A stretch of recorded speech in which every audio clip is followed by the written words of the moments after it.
When did you realize that you married a monster? I always loved my husband's family. His mom was the type of woman to hand you a dress from her wardrobe if she thought it would look better on you. And his sister Daniela was my girl. We'd go on nights out together and go feral. And as we got older, our relationship matured. I helped her get her first job as a personal trainer, and we'd hit the gym together every weekend. She told me I was her first real friend because everyone in high school and college had blocked her. You see, someone in her friendship circle had spread a disgusting rumor that her and her brother were secretly let's just say a Sweet Home Alabama situation. So during lockdown, when my husband gained 20 pounds, he was practically dying to lose it. And that's when I made the suggestion that I'll regret forever. I asked if he wanted his sister to move in with us. For context, Daniela was 23 and still living with his parents because she had just finished college. She had an amazing figure and always ate super clean. My husband Daniel's face lit up immediately. Wait, that's a great idea. He called Daniela and put her on speaker. Oh my gosh, yes, like a sleepover that never ends. She said it in such a high-pitched voice, I thought the glass was going to crack lol. She moved in the next weekend with just 2 suitcases and her protein shakes. Classic Daniela. At first, it really was like a daily slumber party. She set up a whole routine for Daniel. 6 a.m. workouts, meal prep Sundays, you know the drill. I joined them sometimes, but honestly, I was just happy to see him motivated. He kept saying things like, I need to be around for our future kids, and I want to be the husband you deserve. And his athletic bod was an added bonus to LMAO. There was something I never expected though. Daniela's wardrobe mainly consisted of maxi skirts and oversized tees. So when she started wearing tight spandex and sports bras around the house, I was surprised. But mainly, I was happy because I knew it meant that she really felt comfortable around us until things started getting,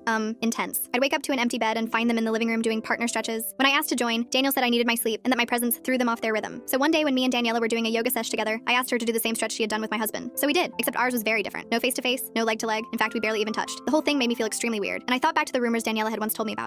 There's no way. I instantly shoved the thought out of my head and hated myself for entertaining it for even a second. But things only got worse. I'd walk into the kitchen after coming home and see Daniela feeding him every meal by hand. They'd sit facing each other while she slowly placed each bite in his mouth, maintaining eye contact the whole time. The reasoning? Mindful eating requires total focus. Another time I walked into our bedroom and saw Daniela giving my husband a special recovery massage with essential oils. He was lying on my side of the bed, face down, with her straddling his back in the skimpiest gym clothing, all in the name of working on his pressure points. I was basically ready to call it quits by that moment, the relationship, the move-in, all of it. And a week later, I saw something that was so disgusting I couldn't even lie to myself anymore. I woke up at 2 a.m. to strange noises. I stumbled over to the kitchen and found Daniela and Daniel making a midnight protein shake. Daniela was sitting on the counter in tiny shorts and a sports bra, legs wrapped around my husband's waist, feeding him the shake while he held her hips for balance. I finally snapped. Daniel, what the F are you doing? That is your sister. He turned to face me and his eyes were filled with anger. Oh, so now I can't eat with my sister. Okay, let me just cut off my entire family then. Would that make you happy? I froze. There was only one time I had been talked to like this before, and it was when I had caught my ex-boyfriend cheating. That's when I knew the rumors had spread for a reason. But I wasn't even angry at Daniela. I couldn't be. She was just a 23-year-old girl, barely getting her groundings in life. Meanwhile, my husband was a 35-year-old grown man. I spent the night in a hotel nearby, and the next morning I texted Daniela that I wasn't mad, but we needed to talk. I told her if she brought my husband, then I would call the police. To my surprise, she actually came alone, and as soon as the hotel room door closed, she broke down in tears. I'd never seen her like this. I ruined everything, she whispered. I sat down next to her on the carpet. She looked up at me with swollen eyes. I've been throwing up every morning. When I saw the 2 pink lines, I couldn't believe it. She then looked up at me, trying to gauge my reaction. 3 months. I'm 3 months pregnant. My jaw dropped. She gripped my hand like a lifeline. Full story on channel. Link below.